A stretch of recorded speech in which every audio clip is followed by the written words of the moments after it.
Hey friends, it's Marie and welcome back to my channel. I'm sharing two cards that I've created in today's video using the Spellbinders Buzzworthy Collection. So if you're excited to see these cards made, make sure you give this video a thumbs up, comment, subscribe if you haven't already, and let's get started. So I have the stamp set here and a stencil that goes along with it, and these are such a cute collection. These pieces, it's all sort of bee themed. So you've got some honeycomb here, you've got a few bees and some gorgeous flowers.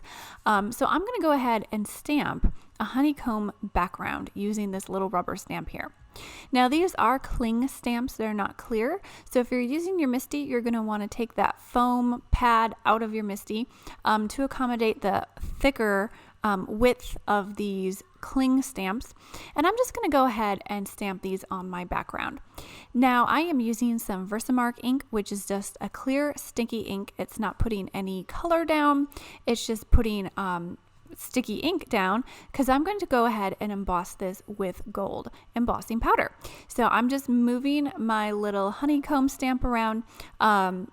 It makes me a little bit nervous when I'm doing this with clear ink because it can be a little bit hard to see where these line up, but you can kind of see on your paper where that shine from that ink is, and you can kind of move it around.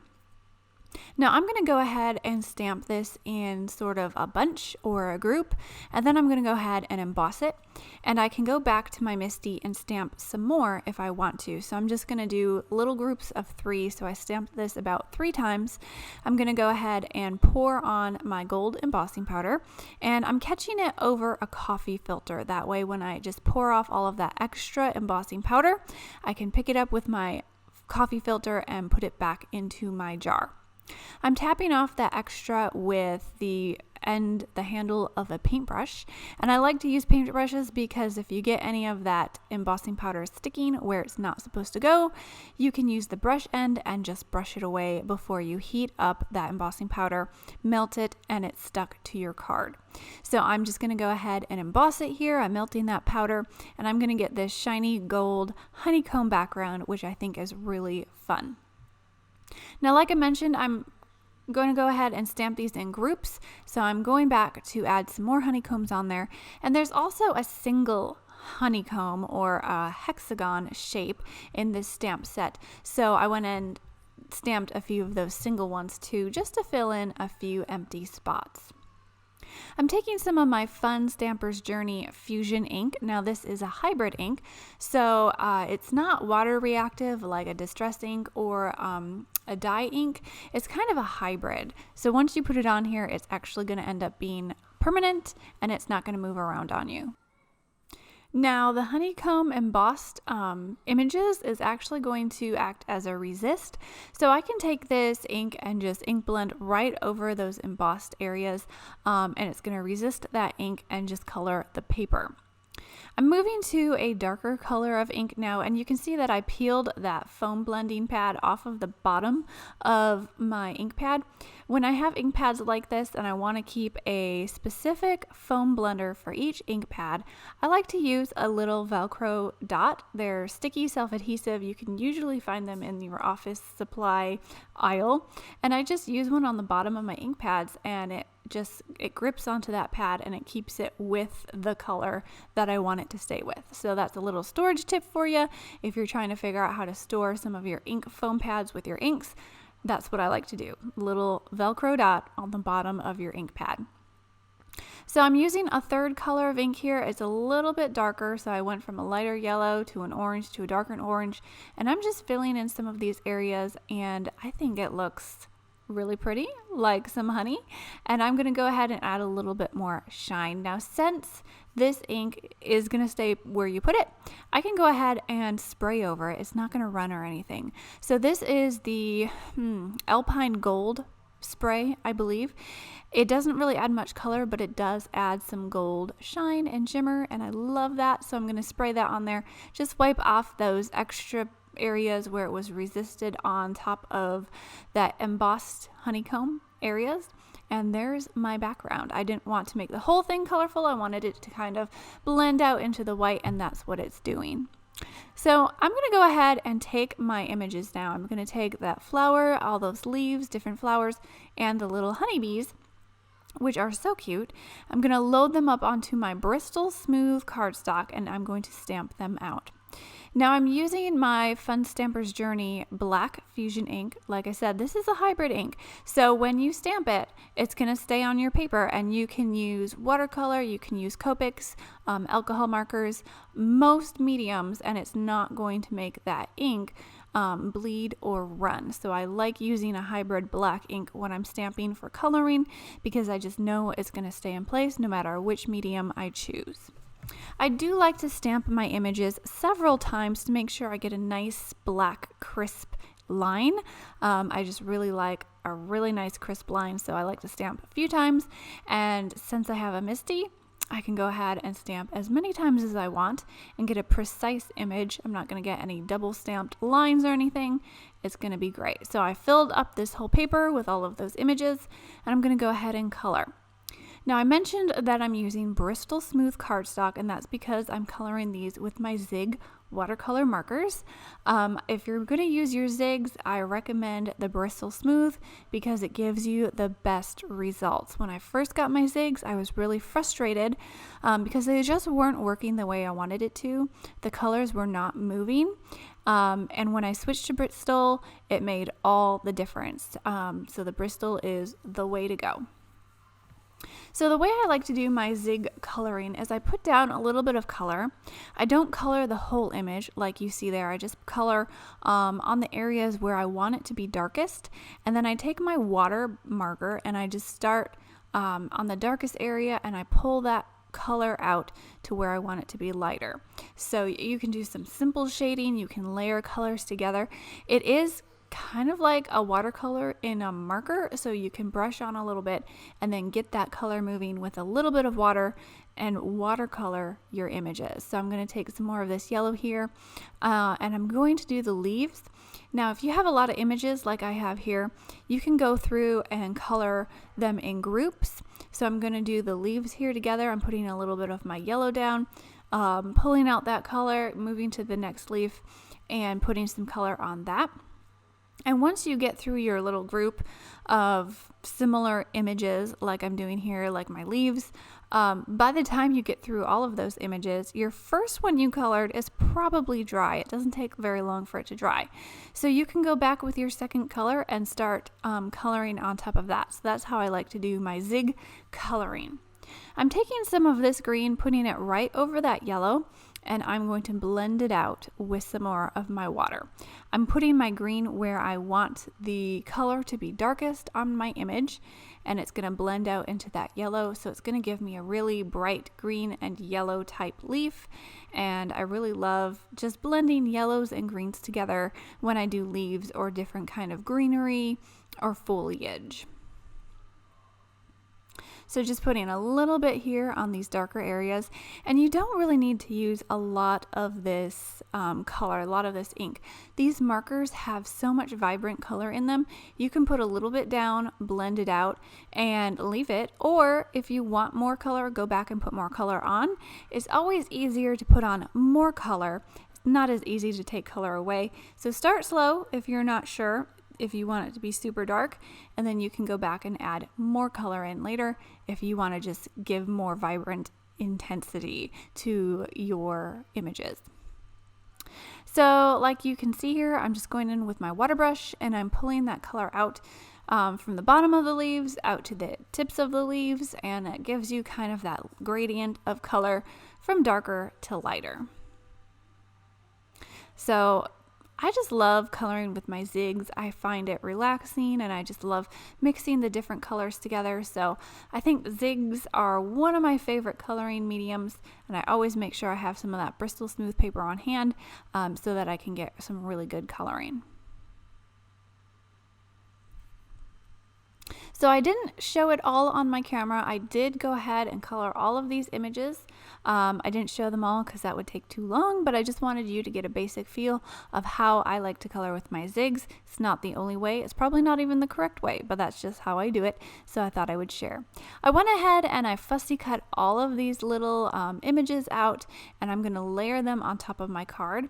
Before I do that, I want to put my sentiment on because I always layer everything on with a bunch of foam adhesive, and then I forget to put my sentiment on, and then it doesn't fit back in my Misty. So this time I remembered to put it in my Misty first and stamp out that sentiment, and then I'm going to go ahead and layer on all of those images. I stamped my sentiment about twice because, like I mentioned, I like a really crisp black sentiment and lines when I stamp my images.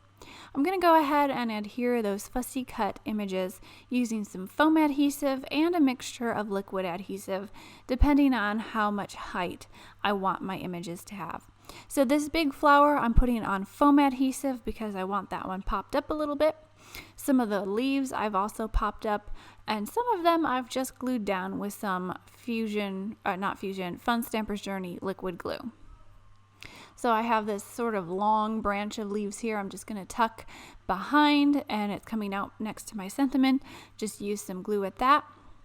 And I'm going to go ahead and just glue on my cute little bees all over my flower. I've been seeing a lot of the bee stamps lately, and I just love them. My brother actually started beekeeping, and he sends pictures sometimes of his bees and their honey, and they're really pretty. The bees are just beautiful. So I really appreciate seeing them. So that's what this card makes me think of. I need to add a little bit of shine though, because I always need to do that on my cards. So I'm taking some of my gold friendship sequins from Fun Stamper's Journey, and I'm going to just sprinkle a few on my card front.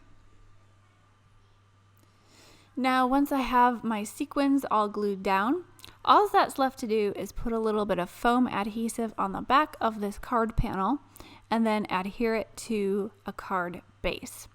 Now this is an A2 size card, which means that it is basically half of an 8.5 by 11 sheet of paper. So you can cut your letter size paper in half, and then the strip of paper that you have, fold that in half again, and you'll end up with a card that is 4 1/4 by 5.5, and that gives you an A2 sized card. So I've mounted it onto my card base, and that finishes my first card. I wanted to show you though how I used the stencil from this collection. So I'm going to go ahead and make another card. So this stencil I just thought would make a really sweet honeycomb background, no pun intended, but I wanted to lay that down onto my cardstock, and I'm using some of my Nouveau embellishment mousse. Now this embellishment mousse is kind of what it sounds like. It's like the consistency of a mousse. It will dry out a little bit sometimes, so to avoid that, I like to put a little bit of press and seal under the lid before I close it, and that just helps to seal in moisture. But if it gets a little bit crumbly or a little bit hard, you can put it on your glass mat and just kind of work with it, and it softens up a little bit to where you can spread it. And now that I'm looking at it, it really looks like some butter, and I like this color. I thought it went really good with the whole honeycomb thing. Sweet butter honeycomb. It just looks really great. And it's really fun to play with this embellishment mousse too. You can actually even mix it with water and shake it up and make a spray with it. So that's fun too. There's a lot of fun things you can do with this mousse. And if you don't put a really thick application on your cards, it actually dries fairly quickly. So I was able to just set this aside for a few minutes while I cleaned up my glass mat and my stencil in the sink with a little warm soapy water. And when I came back, it was pretty much mostly dry. Not all the way, but mostly. So it really doesn't take all that long. I wanted to do more spraying with some of this Alpine Gold spray. This is Mica Shimmer Spray from Nuvo.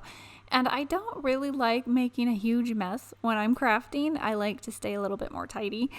So if you don't want to spray onto your craft area, your creating space, you can always just stick it in a box and spray in your box. And it's super easy cleanup because your box will just contain all of that extra spray. You can just set it aside and not have spray all over your craft desk. I'm taking my heat tool and I'm just going to dry this a little bit, speed up that drying process. I'm making sure not to get too close to that embellishment mousse because sometimes it will bubble up if you get too much heat on it. There is another mousse though that is a expanding mousse, and if you want it to expand and bubble up, then you do put your heat gun on it and you can get some puffy mousse with that expanding mousse. It works great for things like snow if you're doing winter cards. I am now working on stamping the sentiment onto this little black oval, and this sentiment I wanted to use, but I didn't want it all in a straight line like it is on my stamp. Now you could go ahead and cut it. I didn't want to cut it though, so I'm just going to sort of mask off different words and make my own custom sentiment the way I want it. So I'm masking off the last word in this sentiment. I'm going to go ahead and ink it up with some of my embossing ink because I want to emboss this. And once I have those two words that read "you're a," I'm going to take off that paper, that mint paper. And so I didn't get any of that ink on the word keeper. So it's just going to stamp the words "you're a." So I can go ahead and stamp that. And then I'll go ahead and emboss it with some white embossing powder. And then to stamp my last word, I'm going to kind of reverse what I just did. So you'll see me do that here in just a second. I wanted to show you how I'm going to just sprinkle on some of this white embossing powder. Again, if you get any of this powder in areas that you don't want it, just take a paintbrush or dry brush and brush away some of those embossing powder flakes. And just clean up your image a little bit, hit it with your heat tool, and you're good to go. So like I said, I'm going to kind of reverse the process that I did with my stamping. So I'm going to ink it up first now. I'm going to ink up that word keeper first. And then I'm going to put my tape down to mask off the area that I don't want the other words to stamp. So since I already got ink on the words "you're a," I don't want to risk it stamping on my paper. So I'm going to mask off my paper and then stamp the word keeper. I'm just kind of lining up the paper, adjusting it to make sure I get my stamped sentiment in the place that I want it. I'm going to stamp it down, and then you can peel off that paper and go ahead and emboss your sentiment. So if you have a sentiment that's in a straight line or something in, an arrangement that you don't like, you can kind of break it up and use some masking techniques to make that sentiment more custom and to your liking. So this second card was really quick and easy. I just did a little bit of stenciling. I used the images that I colored for my first card, arrange them onto my card front, mounting this on a card base, and that finishes the card. So I hope you enjoyed this look at the Buzzworthy Collection from Fun Stamper's Journey. If you haven't already, make sure you give this video a thumbs up, comment if you have anything to say, make sure you like, subscribe, share, and just do all the things. I'll catch you guys next time. Have a great day, everyone. Bye.